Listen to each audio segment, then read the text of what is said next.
Heather Lister has lost count of how many young homeless people have slept in this bed. She and her husband, Richard Drake, try to work out the numbers before giving up.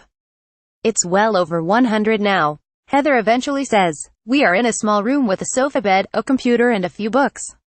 Heather and Richard have been hosting young homeless people for almost 10 years through the Nightstop network, run by Depaul, one of The Guardian and Observer's 2017 appeal charities. When they moved from their house in South Bristol into a retirement flat across the river 2 years ago, they worried that hosting might be difficult. But it hasn't been. One living room with adjoining kitchen, 2 bedrooms, what more do you need? The great thing about hosting, Heather says, is that it is hassle-free. You do it when you want to. You tell Nightstop when you are available. You have the place to yourself in the day and you know you are not going to be lumbered with your guest forever. Many people host for one night, but Heather and Richard prefer to do it for 3-night stints over a weekend. They provide an evening meal and breakfast, a shower and a bed, and that's about it.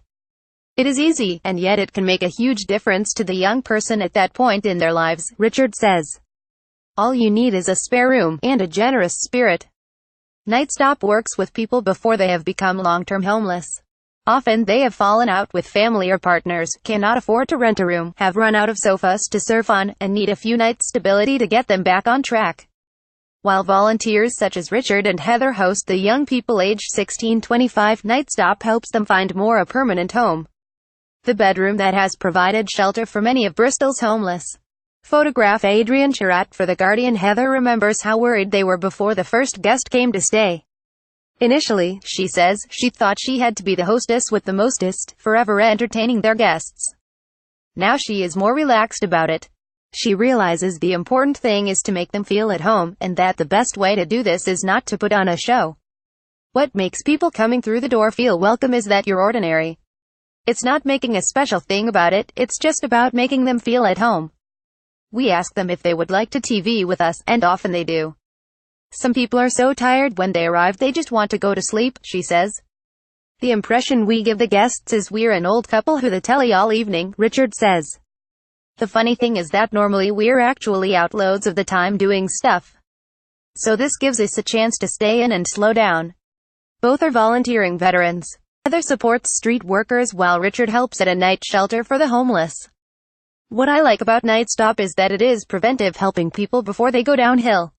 Heather says personal experience recently reinforced just how easy it is to become homeless.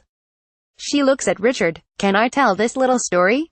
He nods. This year my eldest son became homeless when his partner of 26 years threw him out and installed a new man.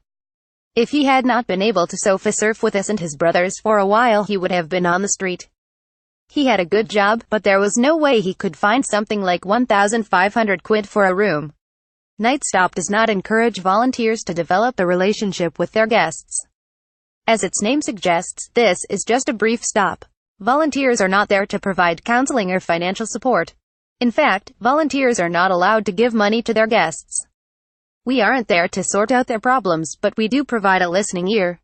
Heather says.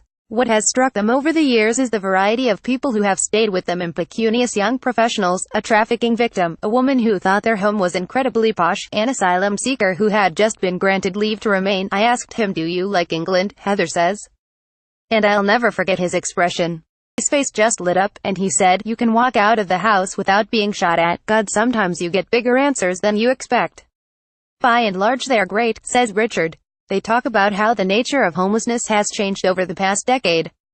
The number of people in work who have to use shelter facilities has increased, Richard says.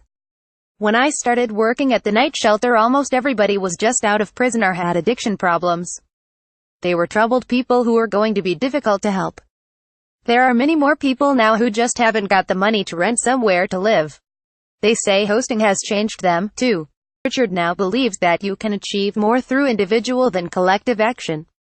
If you want to change a culture, you do it by doing stuff locally, in your community. I find that much more satisfying than shouting with a bunch of lefties at a momentum march. Just do something quietly and get on with it. As for Heather, she is convinced that hosting keeps them young. There is a risk as you become older you get more stuck in your ways, more small-c conservative. It's happened to a lot of friends we know. Doing this sort of thing prevents that happening a bit. I think it keeps you healthily inquisitive and receptive to ideas. Support our 3 chosen charities by donating here.